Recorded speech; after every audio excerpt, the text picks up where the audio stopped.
Good day everyone, my name is Shari Latangkor. I am going to discuss the other related geological hazards. Tsunamis. Tsunamis are water waves or seismic sea waves caused by large-scale, sudden movement of the seafloor, due usually to earthquakes and on rare occasions to landslides, volcanic eruption, or man-made explosions. So, ang tsunamis daw po is ito yung malalaking alon na nangyayari every time na gumagalaw yung lupa sa ilalim ng dagat.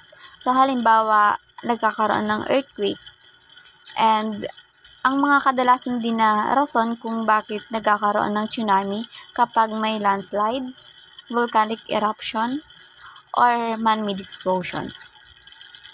Tsunami hazards and their assessment and mitigation. Tsunami hazards.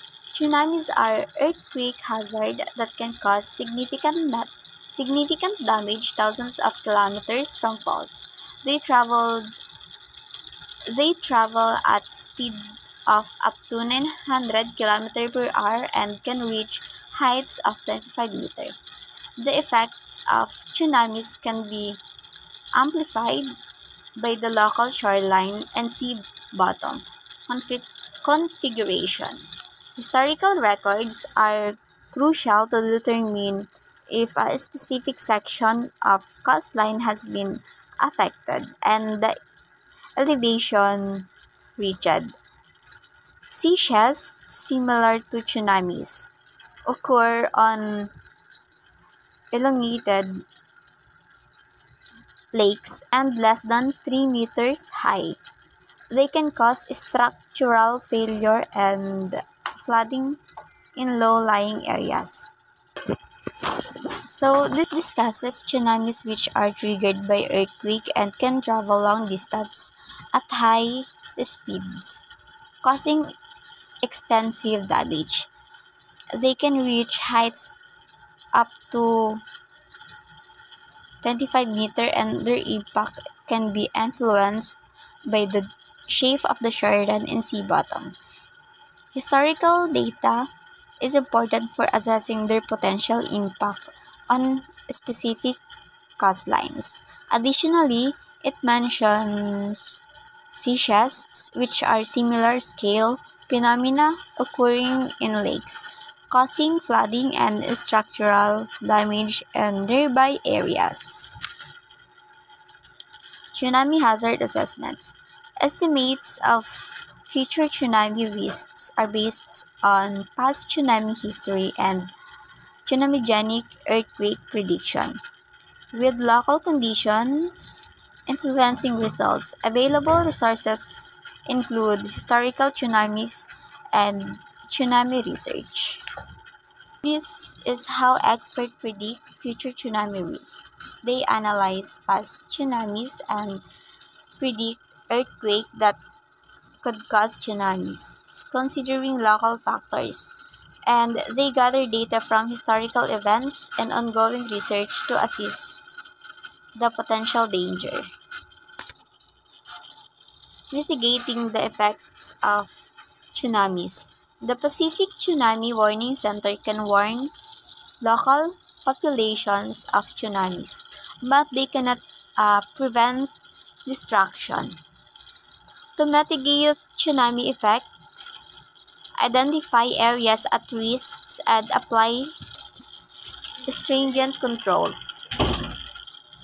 These measures are more applicable in high population concentration areas. Land use controls should be applied to low-lying earthquake-prone regions and areas are potential inundation downstream from large structures. Site-specific evaluation and mitigation measures are best for many areas, but techniques for planning are available.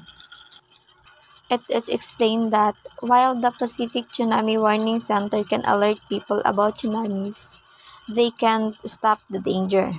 To lessen the impact, it's crucial to pinpoint high-risk zones and enforce strict regulations, especially in densely populated areas, controlling land use in earthquake-prone and flood-prone regions, as well as downstream from significant structures in viral. Tailored assessments and mitigation plans are crucial for different areas, but these are established planning techniques to help. Tsunamis and the development planning process. Tsunamis can be neither prevented nor predicted. The low probability of a large tsunami striking a particular site, together with the potential for great damage if one does hit, makes incorporating tsunami consideration into development planning a tricky proposition. Related geological hazards. Rainfall induced landslides. Causes of landslides. The causes of landslides are usually related to instabilities in slopes. It is usually possible to identify one or more landslide causes and one landslide trigger. So landslides happen when slope become unstable. They are typically one or more reasons why the slope becomes unstable, and then something triggers the actual landslide to occur. Geological causes. So these are geological causes that can lead to landslides. The first one is weather materials.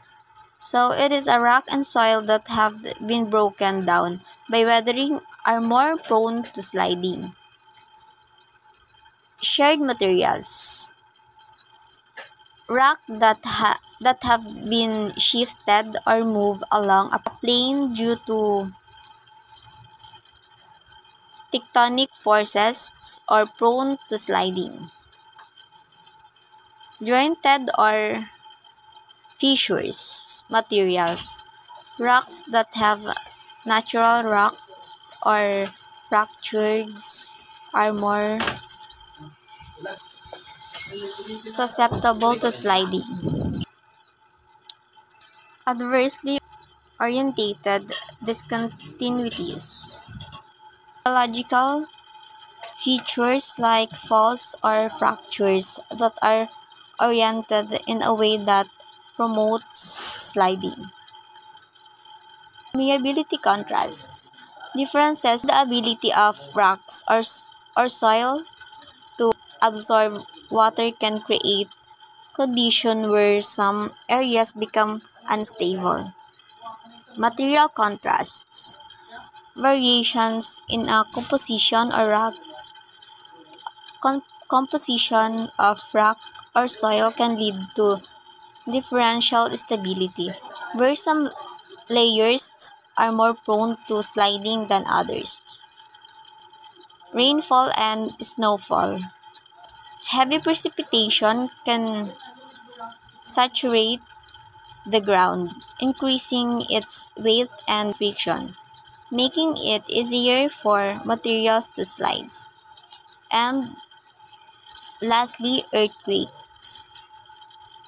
Seismic activity can trigger landslides by shaking the ground and destabilizing slopes. Morphological causes. The first one is slope angle. So the steepness of a slope, which affects how susceptible it is to erosion. Uplift. The upward movement of earth crust, which can change the landscapes and cause erosion. Rebound. The process which land rebounds or rises after being depressed by ice sheets, affecting erosion patterns. Fluvial erosions. Erosion caused by rivers and streams which shape the land by carrying away sediments. Next is wave erosion. So erosion caused by the action of waves, typically along coastlines, wearing away rock and land. Glacier erosion caused by glaciers moving over the land, carving out valleys and shaping the landslides. Erosion of lateral margins. Erosion occurring the sides of a landform, often due to movement of water or ice. Subterranean erosion. Erosion that happen beneath the Earth's surface, such as the dissolution of rocks by groundwater. Slope loading. The weight or pressure exerted on a slope which can cause it to fail or erode. Number 10. Vegetation change. Alternation in the types of density of plants on a slope, affecting erosion rates. Lastly, erosion, the process of wearing away or breaking down of land or rock materials by natural forces like water, wind, or ice. Physical causes, topography, slope aspect, and gradient. Biological factors. So it have two, slope aspect and gradient. So the first one is discontinuity factors or deep spacing, asperity, depth, and length. So the second is physical characteristic of the rock or rock strength and etc. Tectonic activity. Number 1 is seismic activity or earthquakes. And the second is volcanic eruptions. Physical weathering. So, meron siyang tatlong slope aspects and gradient. So, the first one is thawing. Second is freeze thaw. And lastly, soil erosion. Hydrogeological factors. First one is intense rainfall. The second one is rapid snow melt, prolonged precipitations, groundwater changes, or rapid down. Soil pore water pressure. And lastly, surface runoff. And last is human causes. The first one is deforestation, excavation, loading, water management, or groundwater drown down, and water leakage. Land use or construction of roads, houses, etc. Mining and quarry, vibration, and lastly is pollution. So that's all po. Thank you.